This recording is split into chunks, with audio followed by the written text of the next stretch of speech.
రఫీక్ గారు జమాతే ఇస్లామీ హింద్ ఏపీ అధ్యక్షులు. రఫీక్ గారు నమస్కారం sir. Please do welcome to TV5.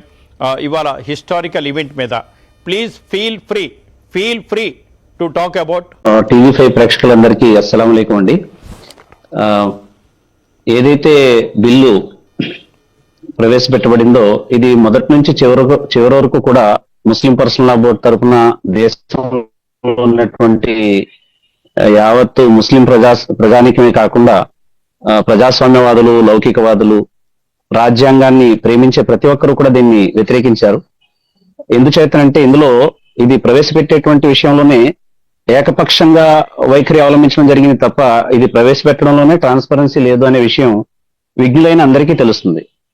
ఉదాహరణకి ఎవరి కోసం అయితే ఈ బిల్లు తీసుకురావడం జరిగిందో ఆయా ఆ మతానికి సంబంధించినటువంటి పెద్దలు, పండితులు ఎవరైతే ఉన్నారో, ఇంటెలెక్చువల్స్ ఎవరైతే ఉన్నారో వాళ్ళతో, అంటే స్టేక్ హోల్డర్స్ తో మాట్లాడిన తర్వాత ఒక నిర్ణయానికి రావడం జరగాలి. అది జరగలేదు. రెండో వైపు మన రాష్ట్ర ముఖ్యమంత్రి చంద్రబాబు నాయుడు గారి ప్రోద్బలం వల్ల జేపీసీ ఏర్పాటైంది. తర్వాత డిస్కషన్ జరిగాయి.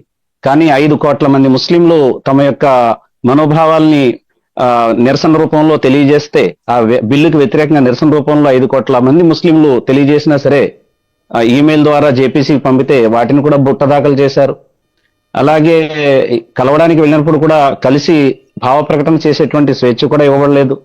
ఈ విధంగా భావ ప్రకటనకు కానీ అభిప్రాయ మార్పిడికి కానీ అవకాశం ఇవ్వకుండా ఏకపక్ష నిర్ణయం తీసుకొని ఎవరి కోసం అయితే నిర్ణయాలు చేయబడుతున్నాయో వారికి సంబంధించినటువంటి షరియత్కి సంబంధించి కానివ్వండి, ధర్మశాస్త్రానికి సంబంధించి కానివ్వండి, అసలు వక్ఫ్ అంటే ఏంటి, వీటికి సంబంధించిన వివరాలు కానీ ఏ విషయాలు తెలుసుకోకుండా కేవలం ఏకపక్షంగా ఇది ముస్లింల బాగు కోసం చేస్తున్నామని చెప్పడంలోనే ఇది పారదర్శకత లోపించిందనే విషయం చాలా స్పష్టంగా అర్థమవుతుందండి. ఇది మొదటి విషయం.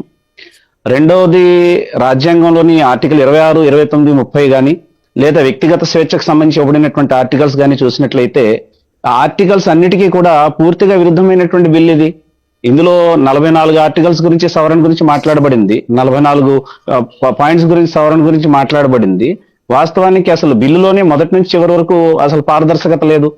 నేను చిన్న ఉదాహరణ ఇస్తాను. మా షుబ్లీ భాయ్ కూడా ఈ విషయం మాట్లాడారు. ఇప్పుడు భారతదేశంలో ఏ మతానికి సంబంధించినటువంటి ఆస్తులైనా సరే ఆయా మతాల వాళ్ళు దాన్ని ఒక ట్రస్ట్ గాను, సొసైటీ గాను ఏర్పరచుకుని దాన్ని మెయింటెనెన్స్ చేసుకోవడం అనేటువంటిది రాజ్యాంగం కల్పించినటువంటి హక్కు. అలాగే వక్ఫ్ అనేటువంటి విషయానికి సంబంధించి కూడా దాని అర్థమే చాలా మంది తెలియదు. విపరీతంగా డిస్కస్ చేసేస్తున్నారు. వక్ఫ్ అంటే కన్ను ఇలా పడగానే ఎలాగైతే విలన్ గురించి మాట్లాడతారు, సినిమాల్లో విలన్ గురించి మాట్లాడతారు, సినిమాలో విలన్ కన్ను పడగానే ఆ భూమి కబ్జా చేసేస్తాడు అన్నట్టుగా వక్ఫ్ కన్ను పడగానే కబ్జా చేసేస్తారు. ఇది అంతా షేమ్ఫుల్ మాటలు అనమాట అండి అంతా కూడా. ఉదాహరణకి వక్ఫ్ అనేటువంటిది పూర్వీకులైనటువంటి ముస్లింలు ఇప్పటికి కూడా ఎవరైతే ఉన్నారో వాళ్ళు తమ స్వార్జితంలో ఉన్నటువంటి ఆస్తిలో కొంత భాగాన్ని, అది కూడా ఎలాంటి భాగాన్ని ఇస్తారు, వాళ్ళకి హక్కున్న భాగం. ఉదాహరణకి 1 కోటి రూపాయలు ఒక వ్యక్తి దగ్గర ఉన్నాయి. 1 కోటి రూపాయలు కూడా దానం చేసేయడానికి అతను హక్కు లేదు ఇస్లాం ప్రకారంగా.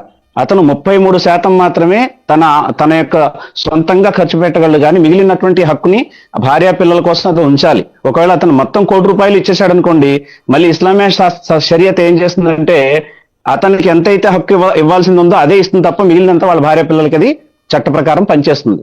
ఈ విధంగా వక్ఫ్ చేసినటువంటి ఆస్తులు ఇవన్నీ కూడా పూర్వీకులు. అలాగే వక్ఫ్ చేసినటువంటి ఆస్తులకు సంబంధించి రాజ్యాంగంలోని అధికరణ 26 ప్రకారం చూస్తే ఎవరైనా డొనేట్ చేసిందే వక్ఫ్ అవుతుంది, కానీ అన్యాక్రాంతం చేసిందే వక్ఫ్ లోకి రాదు. ఎందుకంటే ధర్మసమ్మతమైంది మాత్రమే వక్ఫ్ లోకి వస్తుంది. అధర్మమైనటువంటిది, అలాగే కబ్జా చేసినటువంటిది, ఇలాంటివి ఏమి కూడా వక్ఫ్ లోకి రావండి. ఒక చిన్న విషయం చెప్పండి. ఇప్పుడు ఏదైతే రియల్ గా వకీఫ్ వచ్చి వక్ఫ్ ల్యాండ్ ఇచ్చారో, మీరు చెప్పిన ధర్మ సూత్రాల ప్రకారం 33% ఇచ్చారో, వాటి జోలికి ఎవరు వెళ్ళడానికి వీల్లేదు సార్. ఏ శాస్త్రం ఒప్పుకోదు, ఏ రాజ్యాంగం ఒప్పుకోదు. ఇక్కడ జరుగుతుంది ఏంటంటే సార్, ఇక్కడ సబ్జెక్ట్ అంతా కూడా ఏంటంటే, ఇప్పుడు సున్నీ వాళ్ళు వక్ఫ్ ఇచ్చారనుకోండి, షియా వాళ్ళు ఇచ్చారనుకోండి, వాళ్ళకు కూడా సపరేట్ సిస్టమ్స్ ఉన్నాయి సార్. సున్నీ వక్ఫ్ బోర్డ్ వాళ్ళ రూల్స్ ప్రకారం వాళ్ళు ఉంటారు, తర్వాత షియా రూల్స్ ప్రకారం వాళ్ళు ఉంటారు. ఇప్పుడు హిందువులు ఎవరు కూడా ఈ బోర్డులో ఉండరు. అవన్నీ కూడా అమెండ్మెంట్ చేయబడ్డాయి. ఇవాళ చట్టం ఏం చెప్తుందంటే, సర్వే చేసి మీ పేరు మీద రికార్డ్ అయిన తర్వాతే ఇవ్వండి, రిజిస్ట్రేషన్ చెయ్యండి. రిజిస్ట్రేషన్ చెయ్యని యాక్ట్ మరి తీసుకుంటారా? ఎవరో వచ్చి మీకు ల్యాండ్ ఇచ్చేశారు, రిజిస్ట్రేషన్ జరగలేదు, యాక్సెప్ట్ చేస్తారా మీరు? యాక్చువల్ గా ఇది ముందు నుంచి జరిగేదే కదా, ఇది మళ్ళా కొత్తగా తీసుకొచ్చింది ఏం లేదు కదా.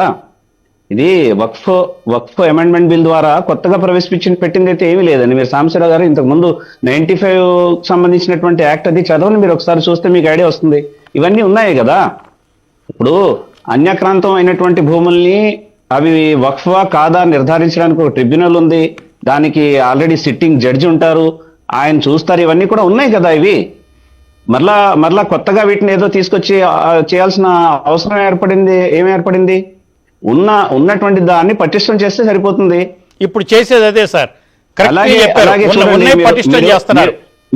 మీరు చూడండి, పటిష్టం చేయడం కాదు జరుగుతుంటా.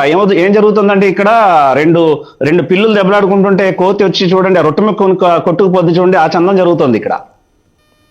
రెండిట్ల మధ్య సయోధ్య కుదిర్చి చేయాల్సిన పని ప్రభుత్వం చేయాల్సిన పని. ఇప్పుడు మీరే ఉన్నారు సాంబశివరావు గారు, మీరే ఉన్నారు. చిన్న మాట, మీరున్నారు, మీరు స్వార్జితం సంపాదించారు, గవర్నమెంట్ కి ట్యాక్స్ కట్టారు, అన్ని కట్టారు. కట్టిన తర్వాత మీరు దానం చేశారు, ఫలానా కాస్ కోసం ఇది వాడాలని మీరు దానం చేశారు. మీరు దానం చేసినటువంటి ఏదైతే ఉందో అది మీ పిల్లలు కానీ మీకు సంబంధించిన వాళ్ళు కానీ దాన్ని ఏం చేయాలి, ముందుకు నడిపించాలి. అలా కాకుండా ఎవరో వచ్చి జోక్యం చేసుకుని లాక్కెళ్తే మీరు ఎలా ఏం చేస్తారు? దానికి మీరు ఏమంటారు? అంటే నాది కాని ప్రాపర్టీ నేను వక్ఫ్ దానం చేసి రిజిస్ట్రేషన్ లేకపోతే జరిగేది అదే కదా సార్.